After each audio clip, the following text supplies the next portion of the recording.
दोस्तों, क्या आपने कभी सोचा है, जब कोई मिसाइल हजारों किलोमीटर दूर से आती है, तो उसे कैसे पता चलता है कि टारगेट कहाँ है? और उससे भी बड़ा सवाल, उसे बीच हवा में कैसे गिराया जाता है? मिसाइल टेक्नोलॉजी है क्या? हम इसके बारे में जानेंगे। मिसाइल कितने प्रकार की होती है और रडार कैसे काम करता है इन मिसाइल्स को डिटेक्ट करने में, और रडार की मदद से एयर डिफेंस सिस्टम कैसे इन मिसाइलों को मार गिराते हैं। अभी आजकल ईरान और इजराइल का युद्ध चल रहा है, तो आपके मन में आता होगा कि उसने उस देश के मिसाइल को गिरा दिया, उसने बैलिस्टिक मिसाइल फेंकी, उसने सुपरसोनिक मिसाइल एक दूसरे के ऊपर डाली। तो इस चीज के बारे में आज हम जानेंगे, सिंपल लैंग्वेज में किस तरह की होती है और क्या काम करते हैं। तो सबसे पहले मिसाइल एक गाइडेड हथियार होती है जो दूर बैठे लक्ष्य को नष्ट करने के लिए बनाया जाता है। मतलब हमने टारगेट दे दिया कि भाई आपको इस शहर में, इस सिटी में, इस जगह जाके गिरना है। उसमें अल्टीट्यूड लैटीट्यूड लेकर के वो अटैक करती है, जो भी है। इस तरह का ही हथियार है। आधुनिक युद्ध में मिसाइल का महत्व क्या है? देखो, मिसाइल देश को हजारों किलोमीटर दूर तक हमला करने की क्षमता देता है। मतलब आपका पड़ोसी देश है, या पड़ोसी से दूसरा वाला देश है, उस देश पे अटैक करने के लिए मिसाइल का यूज किया जाता है। और ये काफी दूर की रेंज के लिए होता है। मतलब आपको थल सेना लेके जाने की जरूरत नहीं है। आपको नॉर्मल एक मिसाइल डाला और काम खत्म। अब मिसाइल की, ये सबसे इम्पोर्टेंट है, मिसाइल कितने तरह के होते हैं? देखो, मिसाइल चार तरह के होते हैं। बैलिस्टिक मिसाइल, अभी आमतौर पे मुख्य प्रकार बता रहा हूँ, वैसे तो और भी होते हैं। बैलिस्टिक मिसाइल होता है, क्रूज मिसाइल होता है, हाइपरसोनिक मिसाइल होता है, सरफेस टू एयर मिसाइल होता है। हम एक एक करके इनको समझते हैं। ठीक है। उससे पहले, समझने से पहले हमें एक कंसेप्ट समझेंगे, मैक स्पीड का। देखो, मैक का मतलब क्या था? ध्वनि की गति के मुकाबले किसी वस्तु की गति। मतलब कोई ऐसी चीज जो साउंड से ज्यादा तेज चलती है। मतलब अगर स्पीड ऑफ साउंड आपकी 1235 किलोमीटर पर आवर है, मतलब ये साउंड की स्पीड होती है नॉर्मल। अगर इस स्पीड के बराबर आप चल रहे हो, मतलब आपका जो मिसाइल है इस स्पीड के बराबर अगर चल रहा है, तो आप 1 मैक कहलाओगे। अगर आप इसके डबल हो तो 2 मैक, इसके ट्रिपल हो 3 मैक। मतलब आप साउंड से जितनी ज़्यादा जाओगे, उतने ही गुना मैक बढ़ जाता है। ठीक है? यहाँ पे आसानी से समझाएँ, आपको खुद सोचो मैक निकालने का तरीका क्या होता है? मैं आपको समझाता हूँ नीचे में। देखो, ऑब्जेक्ट की स्पीड और साउंड, स्पीड ऑफ साउंड। तो साउंड जो स्पीड, जो साउंड का स्पीड होता है वो हमेशा सेम होता है। 1300, जो हमने देखा था कितना था, 1300, सॉरी 1235 किलोमीटर पर आवर है। यानी 1 घंटे में जो साउंड है 1235 किलोमीटर चला जाएगा। यानी सपोज करो मुंबई से दिल्ली अगर डिस्टेंस सपोज करो 1000 है, तो 1 घंटा लगेगा मुंबई से दिल्ली पहुंचने में साउंड को। ठीक है। तो यहाँ पर क्या होता है कि जो मैक होता है ना, जितना ज्यादा होगा उस वो ऑब्जेक्ट उतनी तेज गति से जाएगा। मतलब उसकी स्पीड ज्यादा होगी। जैसे आप यहाँ हाइपरसोनिक देखो, ग्रेटर देन 5.0, मतलब इसका मैक जो है वो 5.0 मीन्स के हाइपरसोनिक जो मिसाइल्स होते हैं वो बहुत ज्यादा स्पीड से जाते हैं। तभी आपने देखा होगा, अ, आसमान में जब कोई मिसाइल से जाता है बहुत तेज गति से, जैसे जब परेड वगैरह निकलती है, तो बहुत तेज साउंड निकलती है। वो साउंड जो होता है वो इसीलिए निकलता है क्योंकि वो जो साउंड जो होता है, मतलब अ, बहुत तेज गति से जब निकलता है तो एक वेव क्रिएट करता है। और जब ये वेव एक साथ इकट्ठा होती है, तो एक बहुत तेज कानों को चुभने वाली साउंड हमें सुनाई देती है। अब आते हैं, पहला जो हमने सुना, बैलिस्टिक मिसाइल क्या होती है? देखो ये रॉकेट की तरह ऊपर जाती है और फिर आर्क बनाते हैं, लक्ष्य पर गिरती है। मतलब कहने लगा ये बिल्कुल क्या होता है, इसको जैसे आसमान में हमने उठा के फेंक दिया और ये बिल्कुल ऊंचाई पे जाएगी, पैराबोला बनाएगी और फिर उसके बाद ये नीचे गिरती है टारगेट पे। अब होता क्या है, इस बैलिस्टिक मिसाइल में बहुत सारी छोटी-छोटी मिसाइल्स होती हैं और हर तरह की रेंज की मिसाइल होती है। ये नहीं कि रेंज मतलब कितनी दूरी पे जाके गिरेंगी, रेंज होती है इनकी। तो ये बैलिस्टिक मिसाइल, इसका ये जो लॉन्च पीरियड होता है, ये जो लॉन्च है, ये टर्मिनल होता है। इसको नीचे समझते हैं, यहाँ से देखो, इसका जो बूस्ट फेज होता है वो रॉकेट इंजन मिसाइल को अंतरिक्ष की ओर भेजता है। मिड कोर्स में क्या होता है, मिसाइल अंतरिक्ष में घूमते हुए टारगेट की तरफ बढ़ती है, यानी ये जो 5 नंबर है, ये मिड कोर्स है ये। और टर्मिनल फेज क्या होता है, मिसाइल बहुत तेज गति से टारगेट पर गिरती है। मतलब इसकी स्पीड ये सोचो, मैक 10 से मैच 20 तक होती है, यानी साउंड से 10 से 20 गुना तक इसकी स्पीड होती है। तो आप खुद सोचो कितना भयंकर इसका साउंड निकलता हो उस टाइम। और इसमें फ्रिक्शन की वजह से इसके अंदर आग भी लगती होगी और जहाँ फटती होगी वहां पे कितना धमाका होता होगा, कितना नुकसान होता होगा। और यहाँ पे छोटे छोटे आपको दिख रहे होंगे, निकली है एक थी, ये 4 और 5 के बीच में दिख रहा होगा। फिर ये कई टुकड़े में बढ़ गए, यानी बहुत सारी मिसाइल्स हो जाते हैं जो जगह जगह टारगेट को अचीव करते हैं अपने को। तो इनको इंटरसेप्ट कर पाना मुश्किल होता है अगर एयर डिफेंस सिस्टम हो, तो किन किन को पकड़ेगा। तो एयर डिफेंस सिस्टम को बड़ा मुश्किल हो जाता है इनको ढूंढ पाना। ठीक है। तो बैलिस्टिक मिसाइल इस तरीके से काम करती है। अब तो नई टेक्नोलॉजी आई है जिसमें क्या होता है, बैलिस्टिक मिसाइल को इंटरसेप्ट कर पाना मुश्किल है, ये अपना पाथ बदल लेती है एकदम से। चलो भी देखते हैं कैसे। तो यहाँ पे आपको दिख रहा है बैलिस्टिक मिसाइल कैसे आ रही है, टारगेट पे अटैक कर रही है।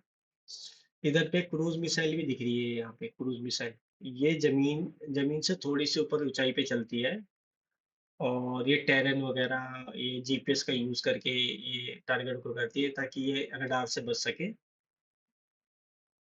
इसके बारे में जानते हैं। बैलिस्टिक मिसाइल कई प्रकार की होती है, जैसे इसकी रेंज होती है, उसके अंदर कई प्रकार की मिसाइल होती है। जैसे हम बात करते हैं, एक एसआरबीएम होती है जो 100 से 1000 किलोमीटर तक का रेंज लेती है। एमआरबीएम होती है 1000 से 3000। आईआरबीएम होती है 3000 से 5500 किलोमीटर तक जाएगी और आईसीबीएम होती है 5500 से 15000 किलोमीटर। यानी बैलिस्टिक मिसाइल एक पूरा परिवार होता है, इसमें दुनिया भर की मिसाइल्स डाली थी, हर एक रेंज की। एग्जाम्पल के लिए इंडिया के पास अग्नि 5 है, मिनोपिन पता नहीं ये किसके पास है, और RS-28 सम्राट है। क्रूज मिसाइल क्या होती है, देखो, यह विमान की तरह उड़ती है और जमीन के पास उड़कर लक्ष्य पर हमला करती है। बोले ये बिल्कुल नॉर्मल एरोप्लेन की तरह उड़ती है। अब आपको यहाँ दिख रहा होगा, ये टेरन है, ये बिल्कुल एरिया है। टेरन आपको पता ही क्या होता है, और क्रूज मिसाइल उसका जस्ट थोड़ा सा ऊपर जा रहा है, बिल्कुल जमीन के पास उड़कर लक्ष्य पर हमला करती है। बिल्कुल लो अल्टीट्यूड, बहुत ही कम ऊंचाई पर ही हमला करती है, इसलिए रडार में नहीं आती है। कैसे काम करती है, विमान की तरह उड़ती है, जैसे आपको सामने इसकी इमेज दिख रही है, जमीन के पास उड़ती है और रडार से बच सकती है। किन देशों के पास है, यूएसए के पास है, टोमाहॉक नाम है, इंडिया के पास ब्रह्मोस है, रशिया के पास कैलिबर है, चाइना के पास CJ-10 है, ईरान के पास सोमर है। ठीक है। जीपीएस रडार और टेरेन मैपिंग का उपयोग करके, जैसे हम लोग जीपीएस से हम लोग कहीं लोकेशन पे जाते हैं, सेम उसी जीपीएस का यूज करके अपने टारगेट को अचीव करती है क्रूज मिसाइल नेविगेशन। अब आते हैं हाइपरसोनिक मिसाइल क्या होते हैं। यह मैक 5 से अधिक गति से चलती है, यानी अभी मैंने आपको बताया ना, मैक मैक 5 यानी साउंड से 5 गुना ज्यादा तेज स्पीड से चलती है। अब इसको देखते होता है क्या, देखो, यहाँ दिख रहा है इसका इमेज में लॉन्चिंग पीरियड, लॉन्चिंग पॉइंट ये है। अभी इतनी तेज गति से उड़ती है कि जो डिटेक्शन होता है रडार में वो दिखाता है इसको यहाँ पे। ठीक है, डिटेक्शन यहाँ, इसका डिटेक्टेड बाय रडार यहाँ दिखा रहा है, बट होता क्या है, ये अपने पाथ को चेंज कर लेती है, एकदम से ट्रेजेक्टरी अपनी बदल लेती है। तो जो एयर डिफेंस सिस्टम होंगे वो ट्रेजेक्टरी देख रहेंगे उसको, वो वाली, क्योंकि उसकी स्पीड जिस हिसाब से होगी और जिस डायरेक्शन जिस एंगल पे होगी, तो इसका एंगल तो ये दिखा रहा है, स्पीड भी ये दिखा रहा है। लेकिन उसने ये जो रेड वाला दिख रहा है उसने अपना पाथ बदल दिया, उसने यहाँ पे आके टारगेट को मार गिराया। तो ये जो चीज होती है वो होता है। अब यहाँ पे अगर रडार ने डिटेक्ट किया कि यहाँ पे क्या है,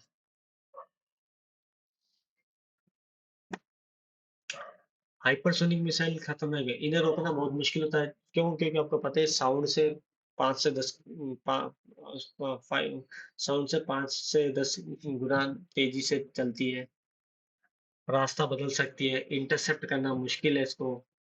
जैसे फतेह टू ईरान के पास है, किंजल रशिया के पास है।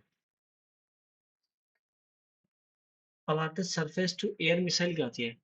यह मिसाइल दुश्मन के विमान और मिसाइल को गिराने के लिए होती है। मतलब अगर कोई मिसाइल आ रहा है तो आपके देश में ना गिरे, उसको उस मिसाइल को हवा में ही गिराया जाए, तो हम जमीन से एक अलग से मिसाइल फेंकते हैं जो उसकी ट्रेजेक्टरी को नापता है और उसकी स्पीड को देख करके उसके पास जाके खुद को फट जाता है और उसको भी खत्म कर देता है, ताकि ज्यादा नुकसान ना हो।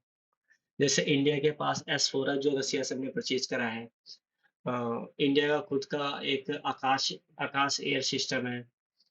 और भी इजराइल के पास आयरन डोम सिस्टम है, बहुत ही पावरफुल है उसका आयरन डोम सिस्टम।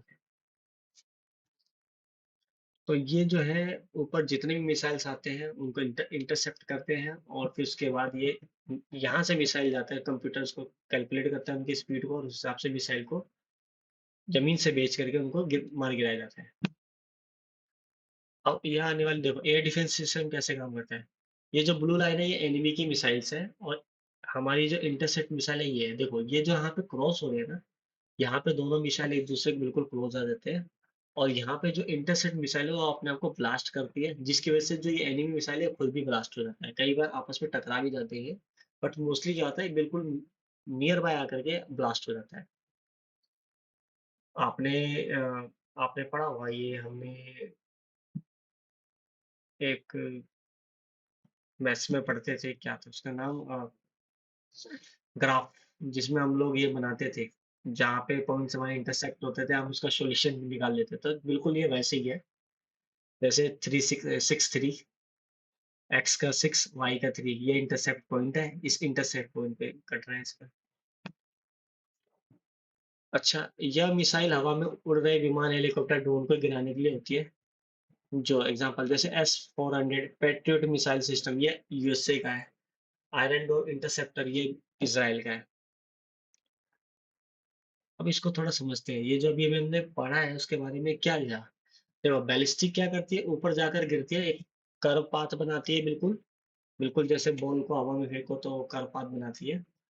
और इंडिया के पास अग्नि 5 है। क्रूज क्या करती है, विमान की तरह उड़ती है, बिल्कुल जैसे विमान उड़ता है, बिल्कुल जमीन के आसपास ज्यादा ऊंचाई पे ना जाके। इंडिया के पास ब्रह्मोस है।